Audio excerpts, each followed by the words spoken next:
Timnas Indonesia adalah satu-satunya negara yang berhasil lolos ke babak ketiga, putaran ketiga penyisihan grup Piala Dunia yang menyeleksi 18 negara yang akan dibagi ke dalam 3 grup untuk mendapatkan masing-masing juara dan runner-up grup yang otomatis lolos ke final Piala Dunia, serta peringkat ketiga dan keempatnya akan melalui putaran keempat selanjutnya. Dan selain Indonesia, dari negara Asia Tenggara juga ada Australia, yang kita kenal bahwa Australia adalah negara yang sepak bolanya sudah kuat.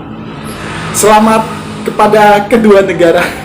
Kita akan saksikan pertandingan yang sangat-sangat dinantikan oleh setiap warga pencinta sepak bola di dunia. Konon kabarnya Stadion Utama Gelora Bung Karno tidak akan dijadikan home base Timnas Indonesia. Timnas Indonesia akan menjamu tamu-tamu di laga ronde ketiga penyisihan Piala Dunia di Stadion Gelora Bung Tomo, Surabaya. Itu menurut salinan keterangan dari Ketua PSSI Pak Erick Thohir. Sintayong sudah mengeluarkan statement bahwa kita sudah bersyukur menjadi salah satu negara yang akan berlaga di ronde ketiga penyisihan Piala Dunia, dan siapapun lawan kita akan lalui bersama. Yang tersisa dari pertandingan Timnas Indonesia menghadapi Filipina yang sama kita tahu dengan skor 2-0 di akhir pertandingan, sesaat setelah wasit Rustam Daeng siapa gitu yang berasal dari Uzbekistan meniupkan peluit panjang, tiba-tiba ada artis-artis muncul dengan kostum merah putih di pinggir lapangan dan mengajak penonton stadion untuk menyanyikan lagu kebiar-kebiar dan salah satu lagu populer Indonesia. Beliau adalah Anang Hermansyah dan Ibu Ashanti serta beberapa artis lainnya. Kemungkinannya artis-artis ini nggak tahu kalau akan dilakukan ritual menyanyikan lagu Bagimu Negeri dan Tanah Airku.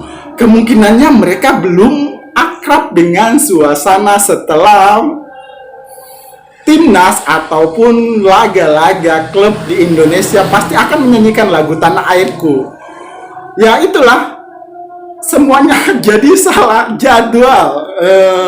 Ya saling menyalahkan, karena kemungkinan panitia penyelenggara juga sudah memahami hal ini, tapi sudah terlanjur menempatkan artis-artis seperti Om Anang Hermansyah dan Tante Ashanti di pinggir lapangan untuk mengajak menyanyikan lagu lainnya. Nah, itu yang terjadi.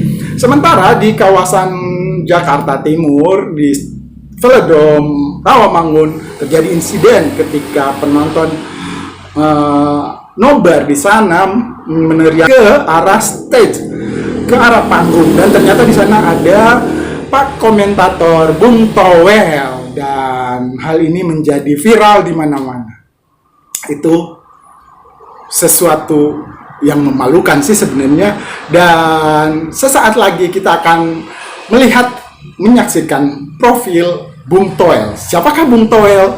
Bung Toel bukan orang biasa sebenarnya. Mari kita kenal siapa Bung Toel. Awal karir.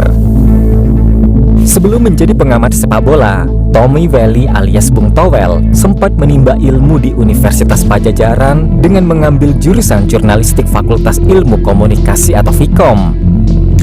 Walaupun saat itu ia masih berstatus sebagai mahasiswa, namun ia sudah bekerja sebagai jurnalis di Harian Umum Bandung Pos dengan job desk utama menulis berita tentang olahraga. Sebagai seorang yang menyukai olahraga terutama sepak bola sedari kecil, hal itu menjadi keuntungan tersendiri baginya karena bekerja di bidang yang ia sukai. Selain menjadi jurnalis, Bung Towel ternyata juga pernah menjadi kameramen. Bahkan ia pernah meliput pertandingan Liga Champions, seperti foto yang beredar saat dirinya tengah menenteng kamera di Stadion Santiago Bernabeu, kandang Real Madrid. Terjun di dunia sepak bola, Bung Towel benar-benar nyebur dan terkenal di dunia si kulit bundar ketika menjadi komentator Indonesia Super League atau ISL yang tayang di Antv. Saat itu pembawaan acara dan komentar yang ia bawakan terbilang baik, sehingga menjadi salah satu faktor kenapa ISL era Antv dianggap sebagai salah satu liga yang terbaik sepanjang masa Indonesia. Sejak saat itulah namanya semakin bersinar dan wajahnya pun warawiri di stasiun televisi lain dan menjadi komentator di laga timnas hingga pertandingan liga-liga Eropa. Tak hanya itu saja, Bung Towel juga menjadi pengamat sepak bola. Ia kerap mengomentari, lebih tepatnya mengkritik hal-hal terkait dunia sepak bola Indonesia. Termasuk baru-baru ini saat ia mengkritisi kepelatihan Sinteyong yang menurutnya masih meragukan dan kebijakan naturalisasi PSSI yang dianggapnya mematikan bakat dalam negeri. Walaupun sering mengkritisi PSSI, namun Bung Towel pernah menjadi bagian PSSI, yakni menjadi Direktur Kompetisi PSSI 2013 hingga 2016 dan General Manager Development PSSI 2014 hingga 2015. Penghancur bakat pemain muda. Di saat ia menjadi General Manager Football Development PSSI, Bung Towel dan beberapa petinggi PSSI diduga menjadi penyebab gagalnya kerjasama PSSI dengan Danone Development, program terkait pengembangan bakat muda Indonesia. Saat itu PSSI diduga ingin mengambil keuntungan yang lebih besar dari pihak Danone, sehingga membuat kerjasama batal. Padahal jika terrealisasi, Indonesia akan memiliki bakat pesepak bola yang berlimpah. Namun apa daya, oknum PSSI dan Bung Towel saat itu lebih memilih uang dibandingkan kemajuan sepak bola Indonesia. Dalam pengaturan skor, di periode 2010 hingga 2016, di saat Bung Towel masih menjadi bagian PSSI, ia kerap memprediksi tim mana yang akan juara di Liga Indonesia.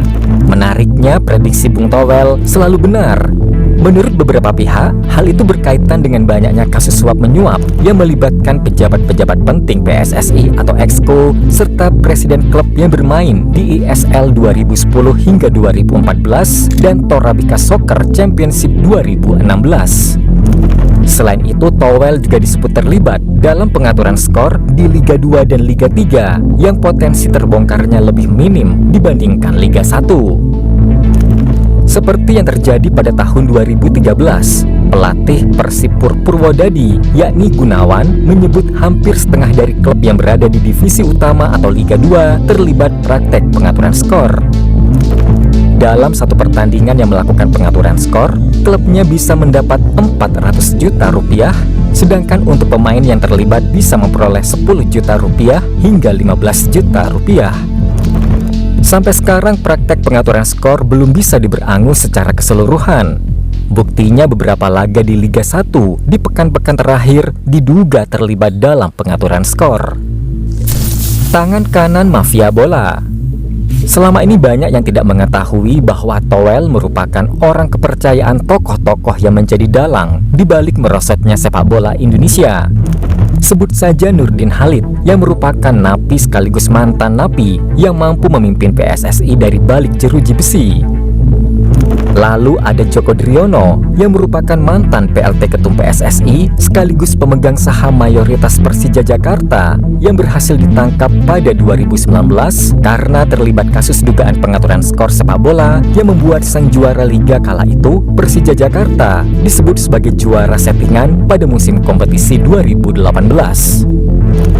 Selain itu, Towel juga dikabarkan membantu Mr. X untuk mendapat kursi jabatan di PSSI, di mana Mr. X sendiri pada awalnya berhasil menjadikan PSSI sebagai gudang emasnya dengan mengambil beberapa bagian dari denda-denda klub Liga Indonesia yang satu pertandingannya bisa mencapai ratusan juta rupiah.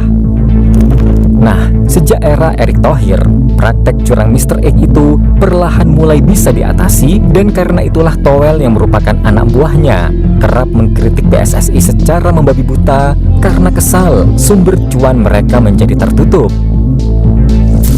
Skandal Justi pemain timnas. Pernah dengar kasus pemain yang tidak memiliki penampilan apik namun selalu berhasil masuk skuad timnas Indonesia? Mungkin itu adalah salah satu contoh pemain titipan yang berhasil direkomendasikan oleh Mr. X. Biasanya klub-klub Indonesia menitipkan pemainnya ke timnas dengan harapan pemain tersebut bisa tampil baik dan meningkatkan harga pasar. Namun sejak tahun 2019, praktek tersebut mulai sulit dilakukan. Apalagi setelah Sintayong melatih Indonesia, hal tersebut semakin sulit dilakukan. Selain terkenal sebagai pelatih jujur yang tidak kompromi dengan pemain titipan, Sintayong juga banyak menggunakan pemain keturunan dari luar negeri sehingga membuat slot pemain dari klub Indonesia menjadi sedikit. Disinilah alasan kenapa Towel selalu menyerang Sintayong dan kontra pemain keturunan atau naturalisasi dengan dalih menghambat pemain lokal. Padahal kenyataannya ada kepentingan just tip pemain di belakangnya. Jadi jangan heran, skuad timnas era Sintayong memiliki penampilan yang bagus karena tidak ada pemain titipan yang menjadi beban di tim nasional. Raup cuan dari kritikan. Dari banyaknya komentar miringnya terhadap timnas era Sintayong dan PSSI, ada satu yang cukup menohok, seperti meminta PSSI memecat Sintayong jika gagal membawa timnas Indonesia ke babak 16 besar Piala Asia 2023. Ia beralasan Sintayong tidak bisa membuktikan ucapannya tentang Indonesia yang sudah berada di level Asia namun kalah 5-1 dari Irak di laga kualifikasi Piala Dunia. Pada akhirnya Sintayong berhasil membawa Indonesia ke babak 16 besar, sekaligus membungkam mulut Bung Towel. Selain mengkritik Sintayong dan PSSI dengan tujuan tadi, kontroversinya itu tanpa kita sadari menjadi ladang cuan bagi Bung Towel. Ia menjadi sering diundang ke berbagai acara atau podcast yang berkaitan dengan sepak bola dengan penghasilan yang tentu tak sedikit. Selain itu, channel YouTube-nya juga kebanjiran viewer dari netizen yang kebanyakan geram dengan pendapat kontranya. Ada baiknya seorang Bung Towel tidak terlalu diberi panggung, karena jika terus seperti itu bisa saja berdampak negatif bagi persepakbolaan tanah air yang sedang bangkit menjadi macan Asia. Dan euforia kemenangan timnas Indonesia masih terus berlanjut, kemungkinannya sampai di bulan September nanti ketika Indonesia akan menjamu tim-tim unggulan negara-negara yang sepak bolanya sudah maju seperti Jepang, Korea Selatan, Arab Saudi, Australia, dan lainnya. Demikian konten singkat ini, kita sebenarnya tidak akan ikut-ikutan membuli Bung Towel, tapi Bung Towel itu sebenarnya punya istilahnya kapasitas dan sudah sedikit jasa untuk sepak bola Indonesia. Tapi itulah, kadang-kadang mulutmu adalah harimaumu atau kita kurang bijak. Kurang bijaknya di mana? Ya karena Bung Towel juga manusia. Dia berhak untuk berbeda pendapat dengan kita seluruh pencinta sepak bola Indonesia. Indonesia tetap bersemangat mendukung terus timnas Indonesia demi kemajuan sepak bola Indonesia. Siapapun itu, entah naturalisasi, entah diaspora atau warga pribumi Indonesia, memajukan sepak bola Indonesia dan berprestasi di level dunia. Terima kasih sudah menyimak konten singkat kali ini. Masih lanjutan sepak bola. Jadi sahabat teman, assalamualaikum warahmatullahi wabarakatuh.